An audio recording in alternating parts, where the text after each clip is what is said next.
I can still feel the summer sun on my skin that afternoon, warm and bright, promising a day full of joy.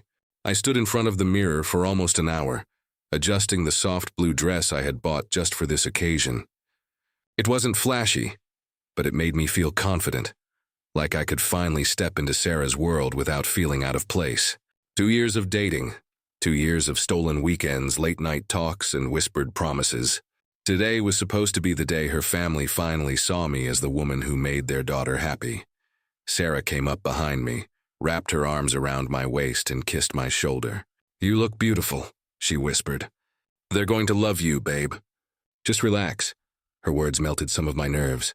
I turned and hugged her tight, breathing in her familiar perfume. "I'm nervous," I admitted. "This feels big." She smiled that smile that always made my heart skip. "It is big, but we've got this." The drive to her parents' house took 2 hours through rolling hills and quiet suburbs. I watched the scenery blur past, imagining polite conversations, maybe even laughter around a big family table. I had baked my famous lemon cake the night before, my small offering of love and effort. It sat carefully wrapped on the back seat. When we pulled up to the large colonial-style home with its white columns and perfectly manicured lawn, my stomach fluttered with excitement. Music and voices drifted from the backyard.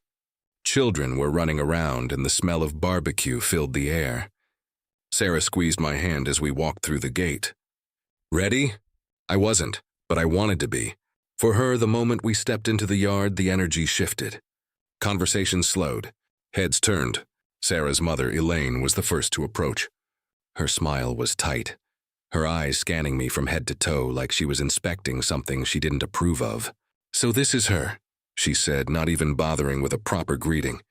Sarah's father barely looked up from the grill. Her brother, Mark, smirked and muttered something to his wife that I couldn't quite hear. I smiled anyway. I introduced myself warmly, complimented the beautiful home, and offered to help in the kitchen. But the comments started almost immediately, like tiny cuts I tried to ignore. "Oh, you work in marketing? That's, cute. Not exactly a stable career like teaching or law. Sarah has always had such refined taste. Interesting choice. Where did you say your family was from again? That part of town?" I laughed politely, trying to brush it off. I helped set the table, refilled drinks, and asked questions about their lives. But every answer I gave was met with subtle dismissal. Sarah stayed close at first, but as the afternoon wore on, she drifted toward her family, laughing at their jokes while I stood on the outside. I told myself it was just nerves, that families could be protective, that things would warm up.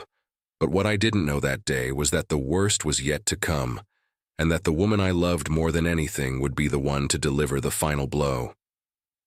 As the sun dipped lower, painting the sky in soft oranges and pinks, everyone gathered around the long outdoor table. Plates were piled high with food, wine glasses clinked, and stories flowed. I tried to join in, sharing a light story about how Sarah and I had met at a charity event. But Mark cut me off mid-sentence with a loud laugh. "Charity event? Makes sense. Sarah's always been the one rescuing strays." The table erupted in laughter. My cheeks burned. I looked at Sarah, my eyes pleading for her to say something. She just stared at her plate, a faint blush on her face, and said nothing. The humiliation built slowly, like a storm gathering force. Elaine leaned forward, her voice dripping with false sweetness. "Sweetheart, we're a close-knit family. We value certain standards. Education, background, the way someone carries themselves. You seem nice enough, but let's be honest. Sarah deserves someone who fits seamlessly into our world." I felt the words like ice water poured over my heart. I tried to respond calmly. "I love your daughter very much. I've always supported her dreams and been there for her through everything."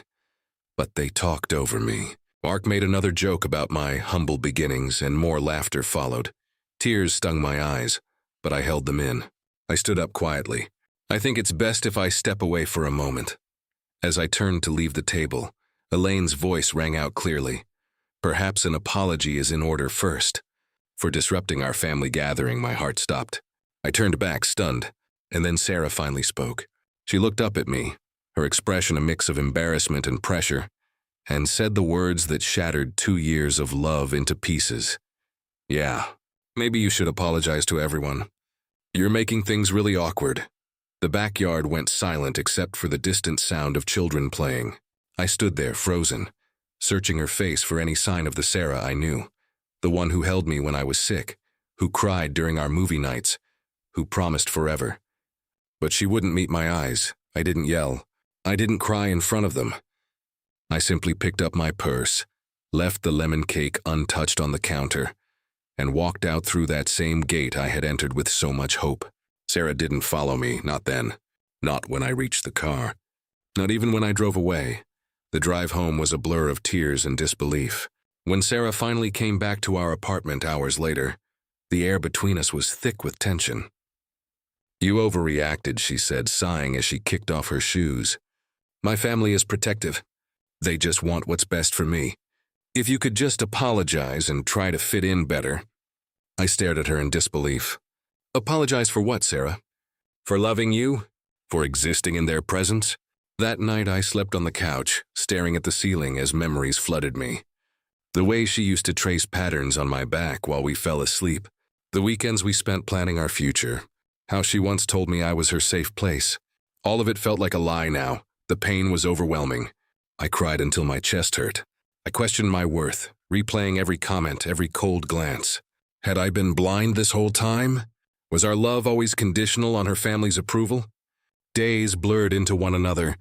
Sarah acted like nothing had changed, expecting me to move on and be the bigger person. But something inside me was breaking and rebuilding at the same time. The constant ache turned into a quiet resolve. I started packing my things in secret during her work hours.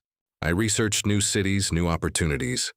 I realized I had given up so many parts of myself, my painting, my close friends, even my own dreams, to make her happy. The betrayal wasn't just the reunion. It was the years of subtle signs I had ignored, the way she never fully defended me, the comments about how I needed to improve to meet her family's standards. I had been shrinking myself for love that was never meant to last. One quiet morning, while Sarah was still asleep, I finished packing the last box. I booked a one-way ticket to a coastal town I had always dreamed of visiting, but never did, because Sarah preferred city life. When she woke up and saw the suitcase by the door, her face went pale. "What is this?" she asked, her voice rising. "You're leaving? Over one bad day with my family?" I looked at her calmly, though my heart was racing. "It wasn't one bad day, Sarah. It was 2 years of me trying to prove I was enough while you stayed silent. Your family humiliated me and you chose their comfort over mine. You asked me to apologize for being disrespected. I'm done apologizing for who I am," she cried. She begged. She blamed her family's pressure and said she would talk to them. But it was too late. I handed her the letter I had written the night before, pages of honest truth, not filled with hate but with clarity.